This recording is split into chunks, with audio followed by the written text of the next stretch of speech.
આજે આપણે બનાવીશું ટિફિન બોક્સ રેસીપી બનાવવાના છીએ. બાળકો માટે ઝડપથી એવું બની જાય અને ટિફિનમાં ખાવાની પણ ખૂબ મજા આવે એવું આપણે નાસ્તો બનાવવાના છીએ. તો એના માટે આપણે અહીંયા બટેકા બાફી લીધા છે. અડધી ચમચી જેટલું લાલ મરચું પાવડર, આ કાશ્મીરી મરચું છે એટલે બહુ તીખું નહીં લાગે, એટલે અડધી ચમચી લાલ મરચું પાવડર, ચપટી હળદર, અડધી ચમચી આપણે ધાણા જીરું, અહીંયા આપણે અડધી ચમચી જેટલા કાળા તલ લીધા છે. આ જગ્યા ઉપર તમે કલંજી પણ લઈ શકો છો. અહીંયા લીલા ધાણા લીધા છે, અહીંયા પનીર લીધું છે.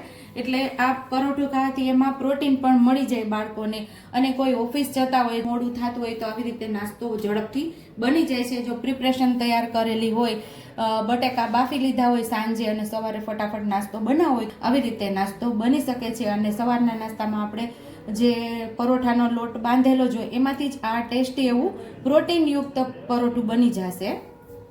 ચપટી આપણે મીઠું નાખી અને આ માવો તૈયાર કરી લઈશું.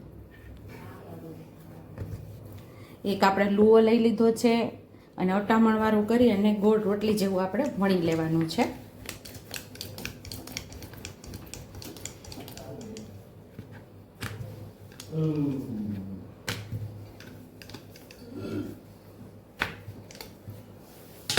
આપણે ગોળ પરોઠું બનાવી લીધું છે, એટલે કે ગોળ રોટલી જેવું વણી લીધું છે. વચ્ચેથી આપણે કાપો મૂકવાનું છે. ઘી અથવા તો તેલ લગાવી દેવાનું છે.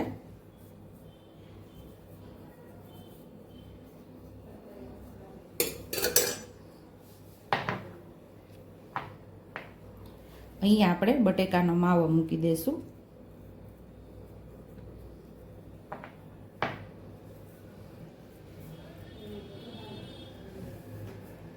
લીલા ધાણા ઉમેરી દઈશું ઉપરથી.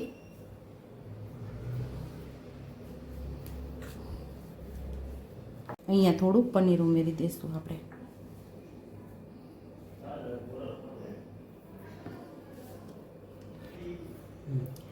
અહીંયા આપણે ફરસાણની સેવ ઉમેરી દઈશું. કંઈ પણ ઉમેરી શકો. ફરસાણની સેવ છે, ચવાણું છે, તમારી પાસે જે હાજર હોય તે તમે ઉમેરીને બનાવી શકો છો. આ 10 મિનિટમાં આપણો નાસ્તો તૈયાર થઈ જાય છે. અહીંયા આપણે ચપટી લાલ મરચું પાવડર ઉમેરી દઈશું, ચપટી હિંગ ઉમેરી દઈશું અને થોડું જીરું ઉમેરશું આપણે. હવે આપણે આ ફોલ્ડ કરતા જઈશું. અહીંયા આવી રીતે, પછી આવી રીતે સાઈડની કોર્નર આપણે દબાવીને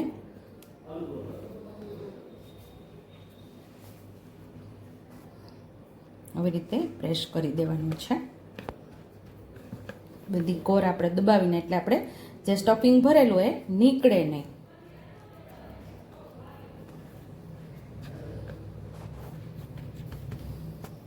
આપણે કરી લીધું છે અને આ સાઈડ આપણે તેલ લગાવી દઈશું, અથવા ઘી પણ લગાવી શકો છો તમે. અહીં આપણે કાળા તલ લગાવી દઈશું, થોડા લીલા ધાણા,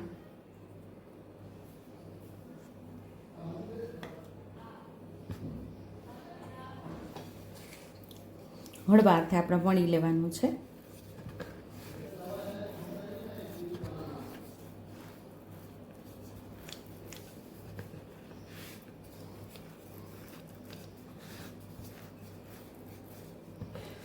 લીલા ધાણા અહીંયા ચીપકી જાય ને એવી રીતે હળવા હાથે આપણે વણી લેવાનું છે.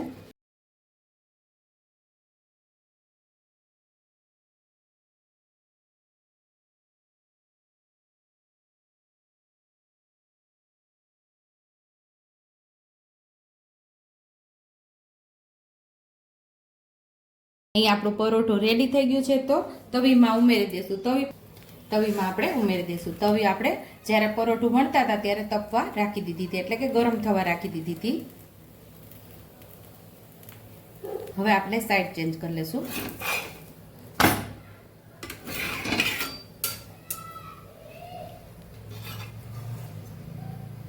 ઘી અથવા તેલથી તળી લેવાનું છે. પાછું સાઈડ ચેન્જ કરીને બીજી સાઈડ પણ આપણે લગાવી દઈશું.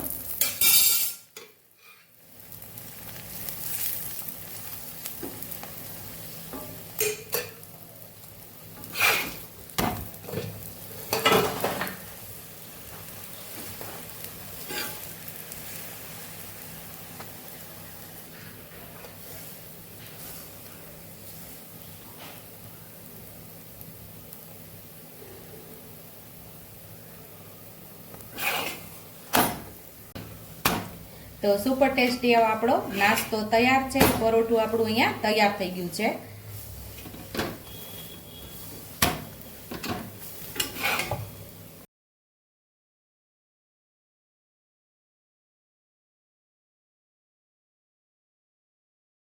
આ નાસ્તો આપણો 10 જ મિનિટની અંદર તૈયાર થાય છે.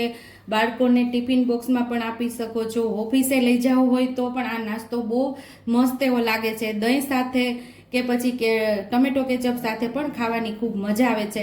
આપણું આ ઘરનું જ બનાવેલું ચાકુથી કાપી લે એવું દહીં તૈયાર છે. અને તમારે એની રેસીપી જોતી હોય તો એને મને કમેન્ટ બોક્સમાં કમેન્ટ કરજો. જો તમને મારી રેસીપી પસંદ આવી હોય તો મારી રેસીપીને લાઈક કરજો, શેર કરજો, સબસ્ક્રાઈબ કરજો, બેલ આઇકોનને દબાવતા ભૂલતા નહીં અને કમેન્ટ બોક્સમાં કમેન્ટ કરજો કે મારી રેસીપી કેવી લાગી અને હાઈપ પણ કરજો. આવજો.